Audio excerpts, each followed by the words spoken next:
जी कथा सुनाएंगी। तो आपको दीपावली और छठ से पूर्व ही दीपावली और छठ पूजा की बहुत बहुत शुभकामनाएं हमारी ओर से। आगे छठ पूजन भी है। दीपावली के 6 दिन बाद छठी मैया का पूजन हम सभी लोग करते हैं और ये बड़ा पवित्र और पावन त्योहार छठ पूजन इसी भूमि से प्रकट हुआ है। बिहार और झारखंड की भूमि से ये पूजन, इस पूजन का, इस व्रत का प्रारंभ हुआ और आज देश में ही नहीं विदेश में भी छठ पूजन होता है और चहु और छठ पूजन का जय जयकार हो रहा है। ये बिहार की भूमि का देन है सज्जनों, ये आप लोगों की देन है। और धर्म के लिए मैं सच कह रहा हूँ, पूर्वी उत्तर प्रदेश और ये पूरा बिहार आदि झारखंड, ये पूरा क्षेत्र लिए धर्म के लिए इधर के लोग ज़्यादा जागरूक रहते हैं। कथाएं तो हर जगह होती हैं, लेकिन अगर आप नवरात्रि पूजन नवरात्रि के दिनों में माता का भी पूजन देखें तो अगर बिहार झारखंड के लिए तो हर गांव में माता की स्थापना, हर गांव में कथा, हर क्षेत्र में कथा, पूरा क्षेत्र ही जगमग रहता है 9 दिन के लिए। चाहे वो नवरात्रि का पूजन ले लीजिए और छठ तो यही का प्रागट्य है। छठी मैया का पूजन जो प्रागट्य हुआ वो बिहार की ही उपज है और आज पूरे विश्व में छठ पूजन का डंका बज रहा है। ये बिहार की भूमि की देन है सज्जनों। घर के बच्चे विदेश भी रहते हों, लेकिन जब छठ पूजन होता है एक ही दिन के लिए, 2 ही दिन के लिए समय मिले तो भागे भागे अपनी जन्मभूमि पे जरूर लौट के आते हैं। ये पूजन का महत्व है। इसके पीछे एक कथा आती है। छठ पूजन हम क्यों करते हैं? एक राजा थे जिनको पुत्र हुआ और संयोग से वो पुत्र मरा हुआ ही पैदा हुआ। राजा बड़े दुखी हुए, मरने जा रहे थे। महात्माओं ने कहा मरिए मत, सूर्य भगवान की उपासना करिए। सूर्य भगवान की उपासना की और छठी मैया की कृपा हुई, वो मृतक बालक पुनः जीवित हो गया। सो तभी से सूर्य भगवान का पूजन और छठी मैया का पूजन होने लगा सज्जनों। खैर कथा चाहे जो हो, हम लोग इसके उद्देश्य में जाएं कि इस पूजन का उद्देश्य क्या है। पूरी दुनिया उगते हुए सूरज की पूजा करती है, लेकिन बिहार की भूमि से प्रकट हुआ ये छठ पर्व हम सभी को संदेश देता है कि हम वो भारतीय हैं जो केवल उगते सूरज की पूजा नहीं करते, हम तो डूबते हुए सूरज की भी पूजा किया करते हैं, उनका भी अर्चन किया करते, उनको भी अर्घ देते हैं। ये बिहार ने पूरी दुनिया को बताया कि हम वो भारतीय हैं जो उगते सूरज की पूजा नहीं करते, हम डूबते हुए सूरज को भी अर्घ देते, हम उसका भी पूजन करते हैं। और दूसरी बात, जो हमारे लिए जले हैं, जो हमारे लिए तपे हैं, आज वो अगर हमारे बीच नहीं भी हैं या वो काल के अंधकार में समा भी रहे हैं तो वो प्रणाम के योग्य हैं, वो आदरणीय हैं, वो सम्माननीय है, उनका सम्मान करिए। जिन्होंने इस देश को आज़ाद करने के लिए अपने आप को न्यौछावर किया, आज भी भारत के लोग उन्हें प्रणाम करते हैं। जिन संतों ने इस भारत की संस्कृति को बचाने के लिए अपने आप को न्यौछावर किया, अपना पूरा जीवन लगा दिया, ये भारत भूमि उन संतों को भी प्रणाम करता है। चाहे वो भगत सिंह रहे हों, चाहे वो स्वामी विवेकानंद रहे हों, ऐसे लोगों को भी हम याद करते हैं, क्योंकि हमारी वो संस्कृति है कि हम उगते हुए कोई प्रणाम नहीं करते। जो सनातन के लिए अपने आप को न्यौछावर कर गए, जो भारत भूमि के लिए हमको अपने आप को न्यौछावर कर गए और जो उस अंधकार में डूब भी गए, हम ऐसे लोगों का भी ध्यान करते, हम ऐसे लोगों को भी स्मरण में लाते हैं, हम ऐसे लोगों को भी प्रणाम करते हैं। ये छठ का परम पावन पर्व है। और एक बड़ा प्यारा और संदेश छठ पूजन पे मैं आप सभी से कहूं, उगता हुआ सूरज तांबे के रंग का होता है और डूबता हुआ सूरज भी तांबे के रंग का होता है। और दोपहरी के सूरज को आप ध्यान से देख नहीं सकते, अगर देखेंगे तो आंखें चमक जाएंगी, लेकिन उगते हुए सूरज और डूबते हुए सूरज को कुछ समय तक आप देख सकते हैं। हालांकि सूर्य को सहना सबके बस की बात नहीं है, उनके तेज को, उनके आभा को अपने आंखों में समाहित कर लेना ये सबके बस की बात नहीं है। लेकिन फिर भी जब सूर्य लालिमा में हो, उदित हो रहे हों, कुछ क्षण के लिए हम उनका दर्शन सहज भाव से कर सकते हैं। और जब अस्त हो रहे हों तब भी वो बड़े सहज होते, उस समय भी हम दर्शन कर सकते हैं। भाव क्या है? बोले जीवन में परिस्थिति कैसी भी हो, हमको एक समान रहना चाहिए, और जो विपरीत अनुकूल या प्रतिकूल परिस्थिति में एक समान रहता है, ये दुनिया उनके सामने झुकती है, ये दुनिया उनको प्रणाम करती है, ये दुनिया उनको वंदन करती है। ये बड़ा सुंदर भाव भगवान सूर्य ने अपने आप को तपा करके हम सभी को सिखाया है। दुनिया के सारे गीत फीके पड़ जाते हैं जब छठ पूजन का प्रारंभ हो और छठ गीत बजना प्रारंभ हो जाए। आहा, जय हो।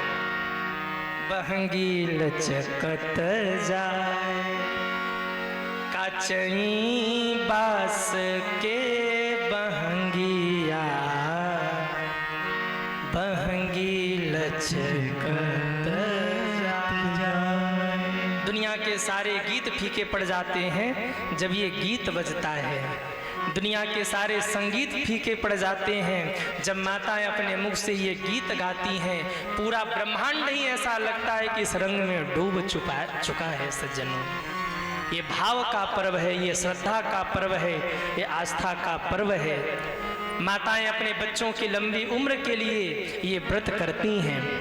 4 दिन का ये पूजन होता है, 4 दिन का ही होता है ना। पहले दिन के पूजन को क्या कहते हैं? नहाए खाए, ये कहते हैं ना, नहाए खाए। इस दिन क्या होता है? बोले खूब बढ़िया से घर की सफाई हो गई, शुद्ध सात्विक भोजन बना, कोई विकार नहीं जीवन में, कोई अंधकार नहीं घर में, कोई अवित्रता नहीं रसोई में, शुद्ध शाकाहारी भोजन सबके लिए बनाया गया और सबने शुद्ध शाकाहारी भोजन किया। पहले दिन के व्रत को कहा जाता है नहाए खाए।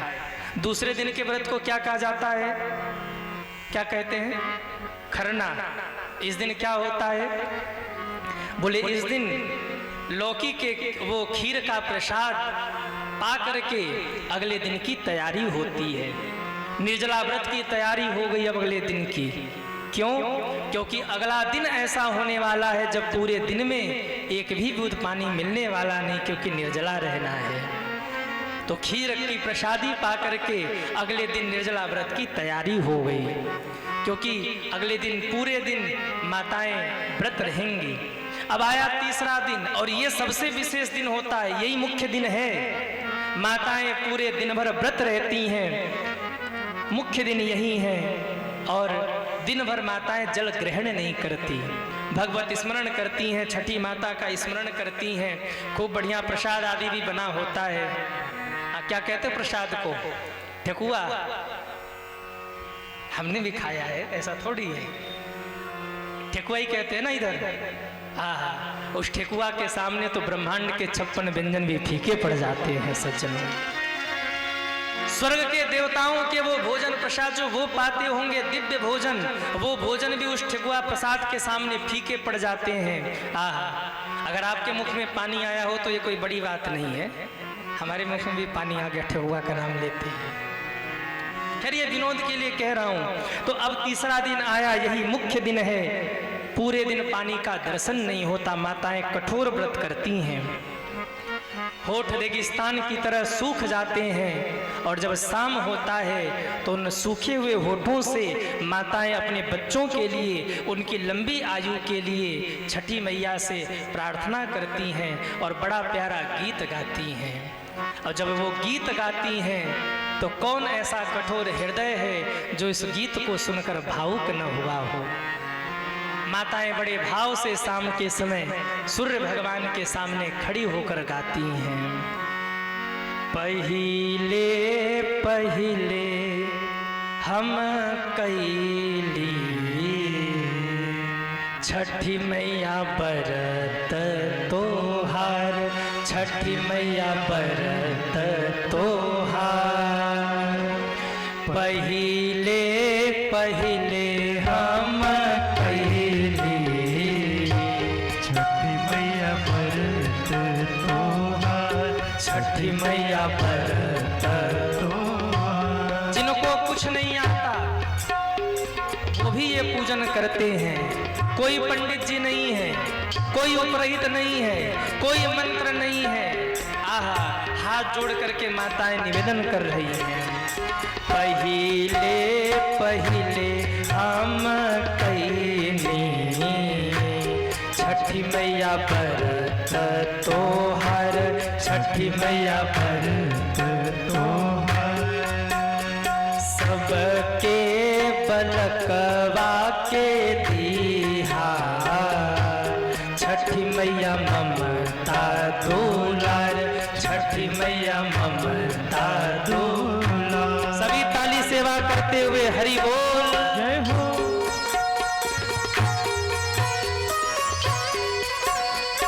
हरि बोल।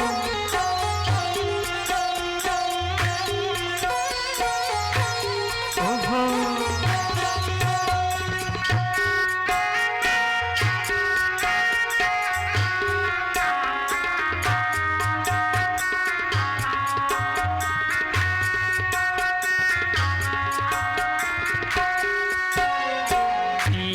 के सनहिया बनैहा मैया दिहा सुख सार, मैया दिहा सुख सार। और नरियल केरवा घोदवा साजल नदिया किनार, साजल नदिया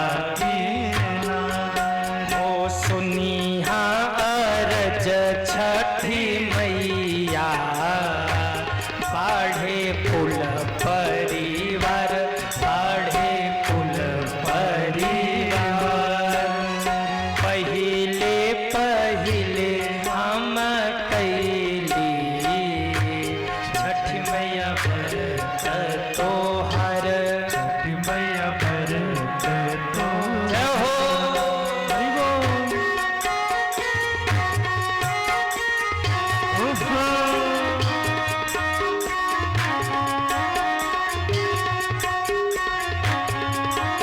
जय हो।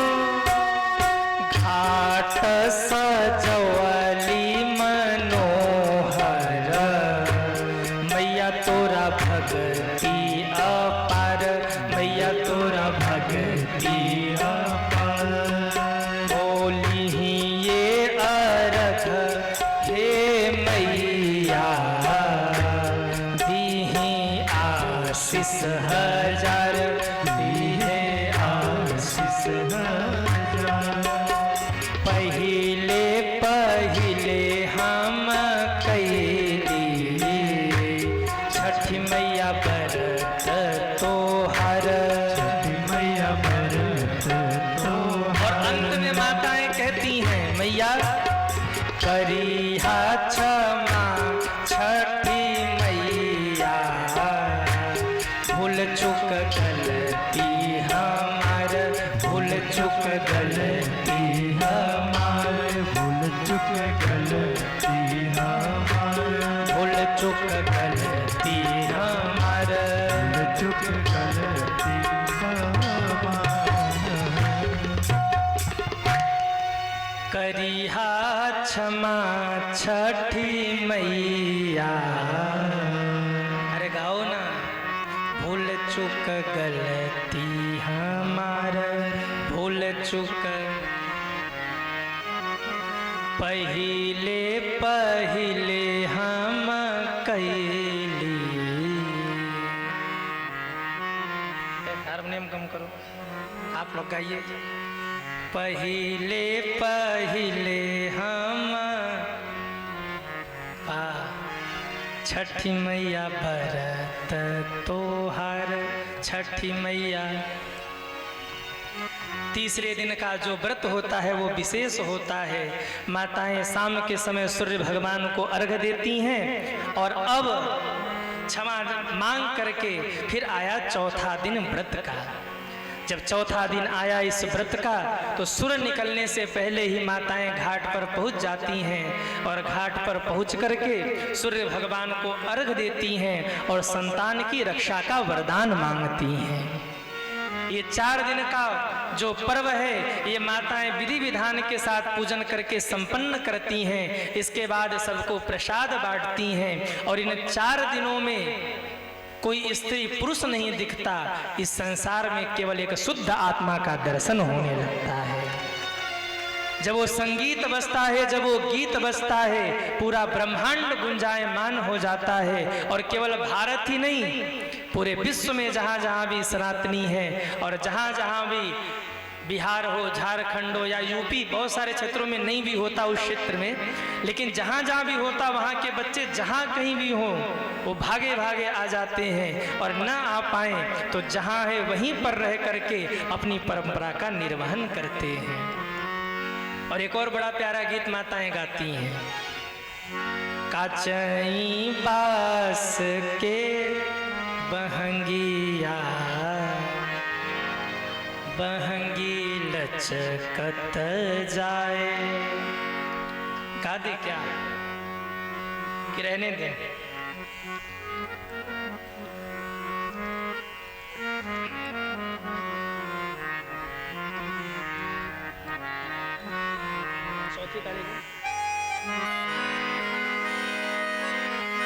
अरे काचई बस के बहंगिया, बहंगी लचकत जाए, बहंगी लचकत जाए। काचई बस के बहंगिया, ओहो बहंगी लचकत जाए, बहंगी लचकत। सुनना है कि नहीं? अरे हाँ या ना? अब तू चाहे आंख दिखाए, अब तू चाहे कसम खिलाए, पर जब तक मेरे संग न गाए मैं ये गीत नहीं गाऊंगा। जय हो।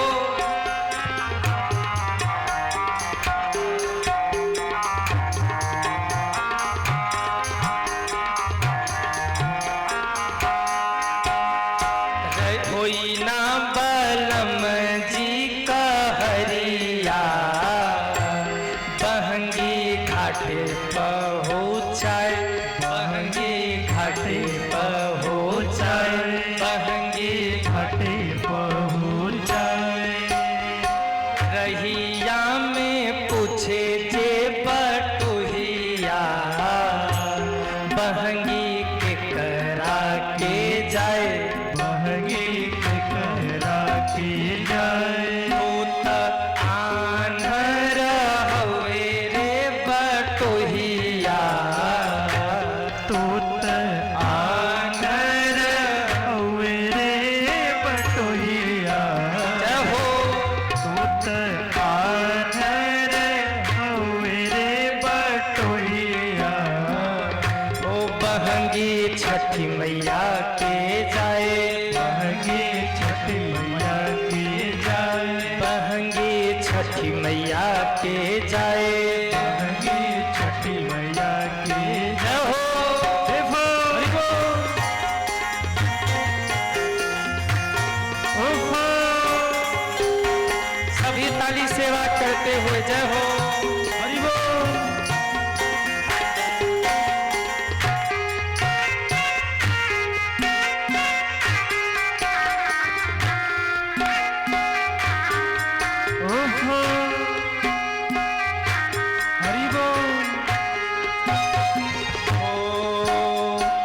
बाट से पूछे जो बटोहिया, सुपवा के करा के जाए, सुपवा के करा।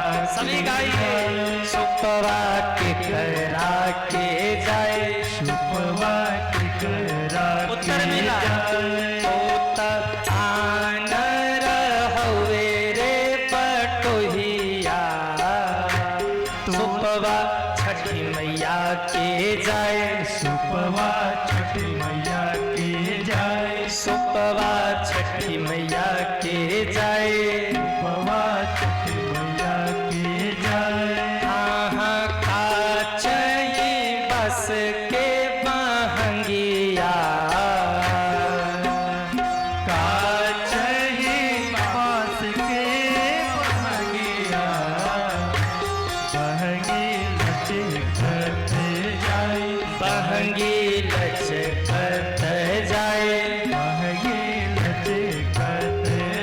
होई ना जब पूजन का संभाला न जाए तो माता अपने पति से कहती हैं, होई ना बलम जी का हरिया, बहंगी घाटे पहुँचाए, बहंगी घाटे पहुँचाए, बहंगी लचकत जाए, बहंगी लचकत जाए, बहंगी घाटे पहुँचाए, बहंगी घाटे पहुँचाए। उखिया छठी मैया के जाए, उखिया छठी मैया गाइए ना। के जाए, सुपवा छठी मैया के जाए, सुपवा छठी मैया के जाए, बहंगी छठी मैया के जाए, बहंगी छठी मैया के जाए। बोल छठी मैया की जय हो। तो आस्था, श्रद्धा, भक्ति और समर्पण के इस पावन पर्व छठ पर्व की आप सभी को पूर्व से बहुत बहुत शुभकामना। छठी मैया और सूर्य भगवान की कृपा आप सभी के जीवन में सदैव बनी रहे, ऐसी मेरी प्रभु से मंगल कामना है। बोलिए छठी मैया की जय हो। तो माताओं का पूरा जो जीवन होता है वो समर्पण के लिए होता है। कभी बच्चों के लिए, कभी पति के लिए वो व्रत करती रहती हैं। सुशीला मैया ऐसी ही थी, घर में धन नहीं था, कभी पति को कहा नहीं। एक बार जब कई दिन हो गए बच्चों ने कुछ नहीं पाया तो रो पड़ी सुशीला माँ और कहा, महाराज हमने सुना है द्वारिकाधीश आपकी मित्र है, आप एक बार मिलने जाइए द्वारिकाधीश से। नाथ जाओ चले द्वारिका को, इस नगर में गुजारा नहीं है, दूर कर देंगे दुख मुरली वाले और किसी का सहारा नहीं है। सुदामा जी कहते हैं, कैसे जाऊं प्रिय द्वारिका को, तुमने सोचा विचारा नहीं है, देख लो तन के कपड़े फटे हैं, हाल अच्छा हमारा नहीं है। सुशीला मैया कहती हैं, कह न मानो तुम स्वामी हमारी, मित्रता है प्रभु से तुम्हारी, देख लो तो मुसीबत ने किसने, देख लो तो मुसीबत में किसने, मुरली वाला पुकारा नहीं है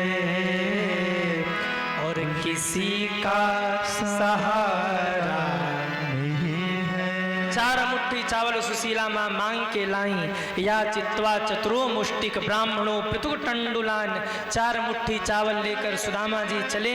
ये कथा बड़ी प्यारी है, आप YouTube पर हमारा नाम सर्च करके सुदामा जी की कथा सुनिए। बड़ी भावुक कथा है सुदामा जी की, लेकिन अगर हम विस्तार करेंगे तो कम से कम 1.5-2 घंटे का समय सुदामा जी में चाहिए, इसलिए हम लोग थोड़ा संक्षेप में कह के केवल आज भागवत कथा को विश्राम करेंगे, क्योंकि पुनः आप 7 बजे से पूज्य दीदी जी के मुखारबिंद से राम कथा का श्रवण करेंगे। सुदामा जी पहुँचे, बीच बीच में भगवान आते रहे, कभी समुद्र पार कराया, कभी नदी पार कराया, पहुँच गए द्वारिका। द्वारपालों ने देखा, दौड़े, द्वारिकाधीश की दुहाई हो, द्वारिकाधीश की दुहाई हो। रो पड़े द्वारपाल जाके भगवान के सामने। भगवान ने पूछा, क्यों रोते हो? द्वारपाल कहते, आज एक ब्राह्मण देवता आए हैं। भगवान ने कहा, ब्राह्मण तो रोज आते हैं। कहा, आज ऐसे ब्राह्मण आए हैं प्रभु, जैसे ब्राह्मण हमने पहले नहीं देखे। कैसे ब्राह्मण हैं? वो द्वारपाल रो के कहते, प्रभु आज के पहले जो ब्राह्मण आए थे वो आपसे लेने के लिए आए थे, पर आज जो ब्राह्मण आए हैं वो आपको देने के लिए आए हैं। ऐसा ब्राह्मण हमने जीवन में कभी नहीं देखा। ऐसा ब्राह्मण आया है। आज के पहले जो भी ब्राह्मण देवता आए थे खाली हाथ आए थे, भर भर के छाबड़ ले गए, भर भर के बैलगाड़ी ले गए, सोने चांदी रत्नाभूषण। पर आज एक ऐसा ब्राह्मण आया है जिसके पास कुछ नहीं है, फिर भी 4 मुट्ठी चावल भिक्षा मांग कर लाया है, वो भी आपके लिए, और प्रभु लेके कुछ नहीं जाएगा, ऐसा ब्राह्मण आया है। शीस पगान झगातन पे प्रभु जाने को आयो बसे के ही ग्रामा। धोती फटी सी लटी दुपटी अरु पाय उपान की नहीं सामा। द्वार खड़ो द्विज दुर्बल एक रहो चकिसो बसुधाय अभिरामा। पूछत दीन दयाल को धाम बतावत आपन नाम सुना। वो द्वारपाल रो के कहते प्रभु पैरों में पादुका नहीं है उनके, सिर पे पगड़ी नहीं है उनके, एक धोती पहन रखी है जो 100 जगह से फटी हुई 150 जगह से सिली हुई है। उनको देखकर ऐसा लगता है कि बहुत दिनों से कुछ खाया नहीं है, शरीर सूख गया है कि हड्डियों को गिना जा सकता है। आपको अपने बचपन का मित्र बता रहे हैं। भगवान घबरा गए, मेरा कौन मित्र इतना गरीब हो गया? श्री दामा है, मधुमंगल है, कौन है मित्र? सुदामा जी की याद भी नहीं आ रही है। अगर सुदामा जी को भगवान एक बार स्मरण कर ले उनका सारा दुख मिट जाएगा, पर भगवान जानबूझकर भूले हुए हैं कि जब तक सुदामा जी को गले से न लगा के रो लूं तब तक सुदामा जी का स्मरण नहीं करूंगा। भगवान ने कहा कौन है? जैसे ही उन सेवकों ने कहा प्रभु आपको बचपन का मित्र बताते हैं, अपना नाम सुदामा बताते हैं। सुदामा सुनते ही भगवान खड़े हो गए, पैर कांपने लगे हैं, हाथ कांपने लगा भगवान का, सिर का मुकुट गिर गया, पैरों के पादुका को भगवान ने छोड़ दिया, कंधे का पटका धरती पर गिरा है। हा सुदामा कहते हुए भगवान दौड़े, सुदामा जी को जाकर हृदय से लगा लिया।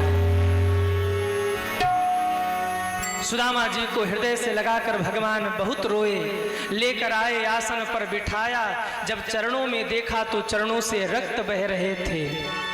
देख सुदामा को दीन दशा, करुणा करके करुणा निधि रोए। पानी परात को हाथ छुयो नहीं, नैनन के जल सो पग धोए। नैनों के आंसुओं से ही चरणों को धो दिया है, भोजन कराया है, रानियों को आशीर्वाद दिलवाया है, और फिर चरणों में बैठकर बोले सुदामा क्या भाभी जी मुझे कभी याद करती हैं? तुम तो रोज याद करते हो, क्या भाभी जी कभी याद करती हैं? सुदामा जी रो पड़े, प्रभु वो तो आपको छोड़कर किसी और को याद ही नहीं करती है, उसी ने तो भेजा है। भगवान ने कहा तो बताओ ना भाभी जी ने मेरे लिए क्या भेजा है? सुदामा जी संकोच में पड़ गए, अगर ये पोटली निकालूंगा तो ये रानियां हंसेंगी कि कृष्ण के कैसे कैसे मित्र हैं। 4 मुट्ठी चावल लेके आए, वो भी 4 घर के मांग के। कृष्ण की मर्यादा पर आँच आएगी और मैं कृष्ण पर कोई हंसे ऐसा नहीं चाहता। सुदामा छुपा रहे पोटली को। भगवान ने कहा वो सुदामा ये बगल में क्या हुआ, ये क्या छुपा रखा है? सुदामा जी ने कहा भैया छूना मत, बहुत बड़ा फोड़ा हुआ है। भगवान ने कहा दुनिया के सबसे बड़े डॉक्टर के पास बैठे हो फिर भी फोड़ा रह जाए, आओ मैं इलाज करता हूँ। भगवान ने एक झपट्टा मारा, पोटली फट गई, सारा चावल नीचे गिर गया। सुदामा जी ने तो सिर नीचे कर लिया, पर वाह रे मेरे प्रभु वाह, भक्तों का मान कैसे रखते। एक मुट्ठी चावल उठाया, जैसे कई कई दिनों से कुछ खाया नहीं हो, एक मुट्ठी चावल उठा के मुख में रखते हैं और आंख में आंसू लेके कहते वाह रे सुदामा, तेरे इन चावलों में तो वो आनंद आ रहा जो कभी त्रेता में मुझे सबरी माँ के जूठे बेरों में आया था। और भीतर ही भीतर कहते जा, मैंने तेरे सारे दुखों को मिटा दिया। दूसरे मुट्ठी चावल को लेके मुख में रखा, आंख में आंसू आ गए, कहते वाह सुदामा वाह, तेरे इन चावलों में तो वो आनंद आ रहा भैया जो कभी बचपन में यशोदा माँ के हाथ के माखन रोटी में आया था। और भीतर ही भीतर कहते जाओ, मैंने तुम्हें अखंड साम्राज्य का मालिक बना दिया है। तीसरे मुट्ठी चावल को उठाकर खाने को बढ़े, रुक्मणी माँ ने हाथ पकड़ लिया, सारा दान ही कर दोगे क्या? कुछ हमारे लिए भी रहने दो। और मत भूलो कि ये वही ब्राह्मण जाति का है जिस ब्राह्मण ने आपकी छाती पर लात मारा था। क्षमा बड़न को चाहिए छोटन को उत्पात, का घट गयो विष्णु को जो भृगु ने मारी लात। भगवान के आंख में आंसू आ गए। रुक्मिणी की ओर देखकर भगवान बोले, देवी ये वही ब्राह्मण जाति का है जो ब्राह्मण आपका पत्र लेकर कुंदनपुर से द्वारिका पहुंचा था। अगर ब्राह्मण देवता न होते तो तुम मेरे पास नहीं होती, या तो प्राण त्याग चुकी होती या तो शिशुपाल को जा चुकी होती। रुक्मिणी मां मौन हुई, पर भगवान को इधर का भी मान रखना है। सारे चावल बटोरे भगवान ने, कह दिया इसे रख दो, एक एक दाना मुझे रोज भोग लगाना। भगवान सुदामा जी के साथ उस आसन पर बैठे जिस आसन पर रुक्मिणी जी के साथ बैठते थे। मानो भगवान कहना चाहते हैं, सुदामा रुक्मिणी मेरी अर्धांगिनी है और मेरे आसन पर वो मेरे साथ यही विराजती है सिंहासन पर, और सुदामा वो मेरे साथ बैठती है। इसका मतलब मेरा सारा सुख रुक्मिणी का है और रुक्मिणी का सारा दुख मेरा है। पर मैं आज इस सिंहासन पर तुम्हें लेकर बैठा हूँ, मानो मैं कहना चाहता हूँ आज से मेरा सारा सुख तेरा हो गया और तेरा सारा दुख मेरा हो गया। कई दिनों तक सुदामा जी रुके। एक दिन भगवान ने कहा, ओ सुदामा भाभी जी की याद नहीं आती? कहा आती है ना। भगवान ने कहा तो जाते क्यों नहीं हो? सुदामा जी ने कहा बड़ा बदतमीज आदमी है भाई। घर आए अतिथि को कोई ऐसा कहता? सुदामा जी ने तुरंत समेटा, कहा भैया इज्जत बजे तो लाभ उपाय करो। तुरंत सुदामा जी ने कहा भैया जाऊं? कन्हैया ने कहा हाँ जाओ। फिर कहा कन्हैया जाऊं? कन्हैया ने कहा जाओ। सुदामा जी ने कहा भैया जाऊं ना? भगवान ने कहा कह तो रहा हूं कि जाओ। सुदामा जी 2 कदम आगे बढ़े। बाहर से तो कुछ नहीं बोल रहे, पर मन ही मन कह रहे हाँ खिलाने पिलाने में तो नंबर 1 का है, पर देन लेन में थोड़ा कमजोर है। दिया लिया कुछ नहीं और ऊपर से 4 मुट्ठी चावल और खा गया। पर कोई बात नहीं, मित्र है, मिल लिया वही बहुत बड़ा है, वही बहुत बड़ी बात है। बाहर कन्हैया वाह, तेरे जैसा मित्र न हुआ न होगा। सुदामा जी ने लठिया उठाई और प्रभु का भजन गाते हुए मन ही मन यही चिंतन करते हुए निकल पड़े। तेरे जैसा यार कहाँ ऐसा याराना, तेरे जैसा यार कहाँ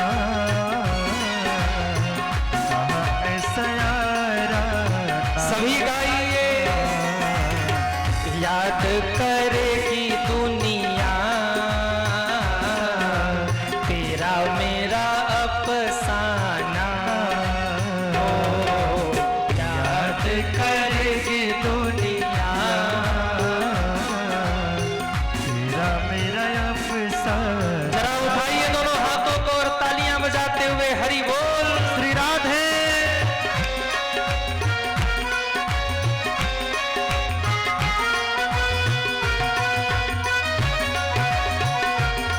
सुदामा जी ने कहा मेरे दिल की ये दुआ है, कभी दूर तू न जाए, तेरे बिना हो जीना वो दिन कभी ना आए।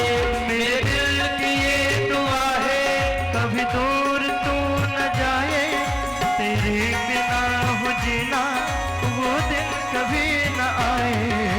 तेरे संग जीना यहाँ। उठाइए दोनों हाथों को और ठाकुर जी से कहिए प्रभु तेरे संग जीना यहाँ, तेरे संग मर जाना, तेरे जैसा यार कहाँ ऐसा याराना, कहाँ ऐसा याराना। कहाँ ऐसा याराना। और क्या यारी निभाई है भगवान ने। हम आप किसी को 2 भी रुपया देते हैं तो अपना नाम करना चाहते, भगवान ने वहाँ साम्राज्य दे दिया। सुदामा जी पहुंचे तो वहां झोपड़ी गायब थी। सामने देखा तो सुदामा भवन खड़ा था, महल खड़ा था। बगल में देखा तो सुदामा इंस्टीट्यूट, बगल में देखा तो सुदामा होटल, पीछे देखा तो सुदामा टोल प्लाजा, उधर देखा तो Sudama hotel, Sudama dhaba, Sudama inter college, Sudama degree college, Sudama highway, Sudama विकास के सारे माध्यम उपस्थित हो गए। सुदामा जी का माथा चकराया, हे भगवान, मैं उधर गया मित्र से मिलने, लगता है कोई सुदामा नाम का बड़ा सेठ आ गया जिसने हाईवे बनवा लिया, हाईवे पे मकान बनवा लिया, और इधर वो डिग्री कॉलेज, इंटर कॉलेज, ये वो हॉस्पिटल, तमाम चीज़ें सुदामा के नाम से।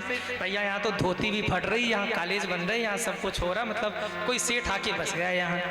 हमारी झोपड़ी उसने फेंक दी। अब कहाँ है पत्नी, कहाँ है बच्चे?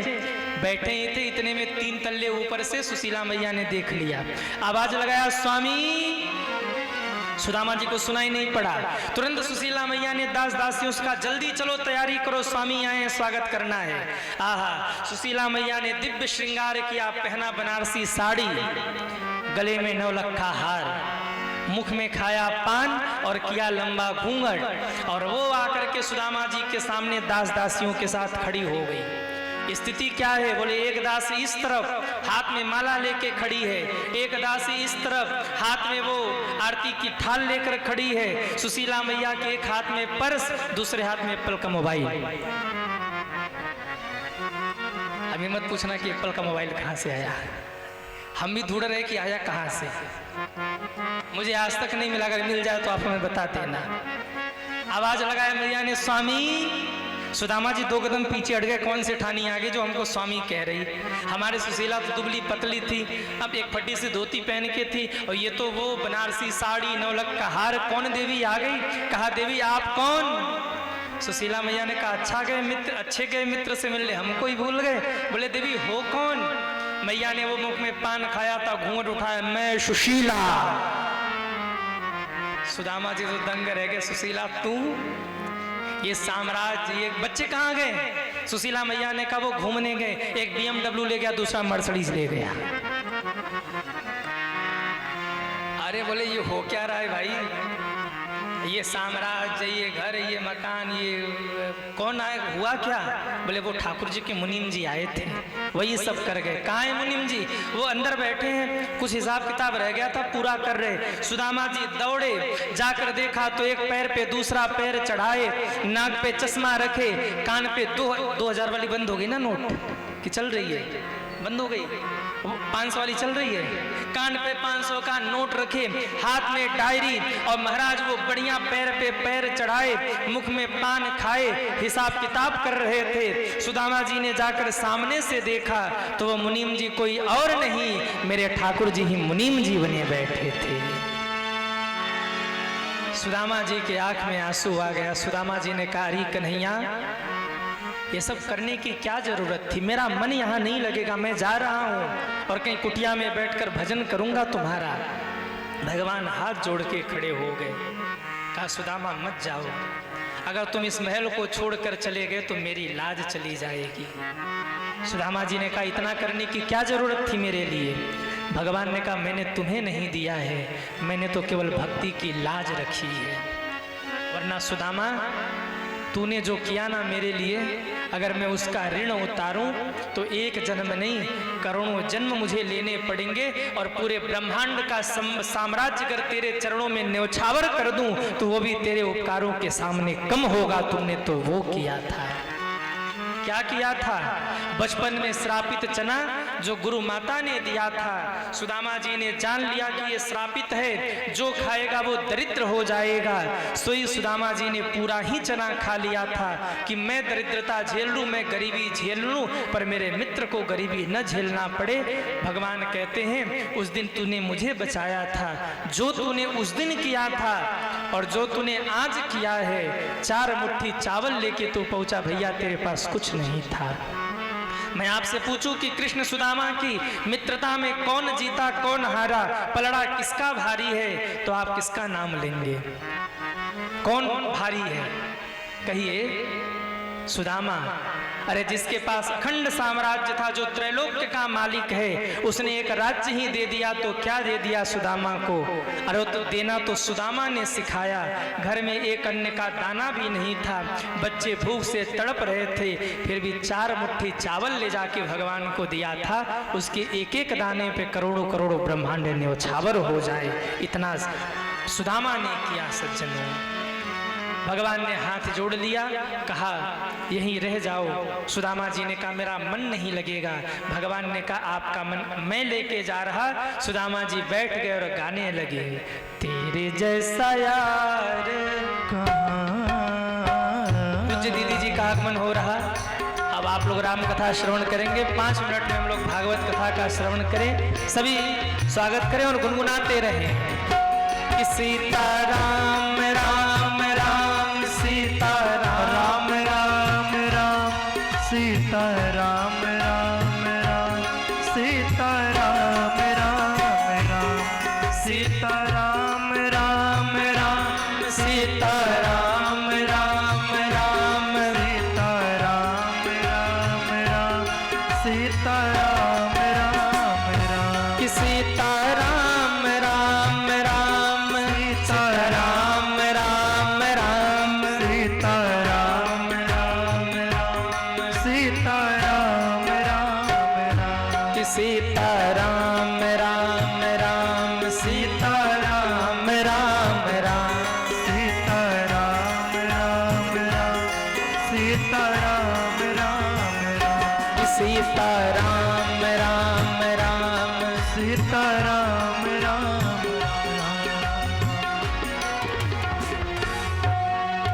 बोले कृष्ण कन्हैया लाल की जय हो